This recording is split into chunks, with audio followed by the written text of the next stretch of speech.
At Manpower, the mission is simple. Make a difference in individual and clients' lives by helping them win in the changing world of work. The vision is one shared by the three CEOs who have led Manpower: Elmer Winter, Mitchell Fromstein, and today's Chairman, CEO, and President, Jeff Jarrett. Their imagination and innovation helped shape an industry and create what Manpower is today, a global leader in the world of work. Elmer Winter looks back with amazement and pride. His idea for Manpower was born in 1948. Elmer, a lawyer, and his partner, Aaron Scheinfeld, asked a former secretary to temporarily rejoin the team to meet a critical deadline. Aaron and I, and talking about our good fortune, thought maybe this was something that others might need: accountants, lawyers, business people. And we thought, well, why don't we start a company? The business started with both temporary office workers and industrial workers. Ad campaigns followed, hoping to recruit both clients and talent. The advertising took hold, and success began to take shape. Manpower expanded across the country: Chicago, Minneapolis, New York. Eventually, the company went public. And we had the hammer, and then all of a sudden, Manpower insignia was on the tape that everybody all over the world got. Elmer Winter would serve as president of Manpower until his retirement in 1976. The new CEO, Mitchell Fromstein, had been on Manpower's board of directors for several years and had driven Manpower's advertising for 20.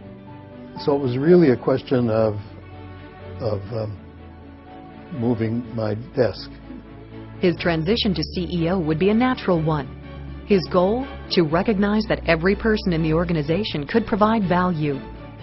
And while our business grew massively during the years that I ran the company, almost none of that was done with my two hands. The growth of the company into a Fortune 500 company was done at the field level.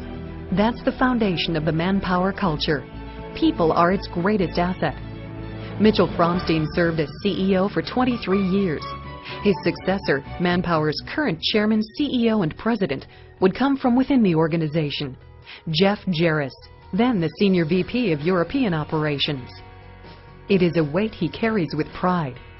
Whether it be early on in the career of the housewives coming out into the workforce, or the senior population getting integrated back into the workforce. Manpower has been on the front of those because we immerse ourselves into the world of work.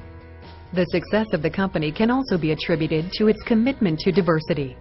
It really is something that we feel strongly about, only because what we're trying to do is to create the best organization. And we were one of the first organizations to put a woman in charge of a major operation 40 years ago in the UK.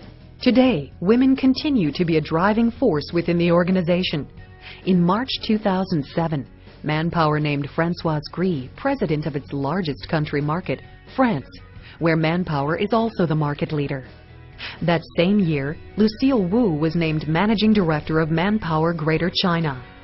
And a year earlier, Barbara Beck was promoted to President of EMEA, Manpower's largest region, which includes 32 countries in Europe, the Middle East, and Africa.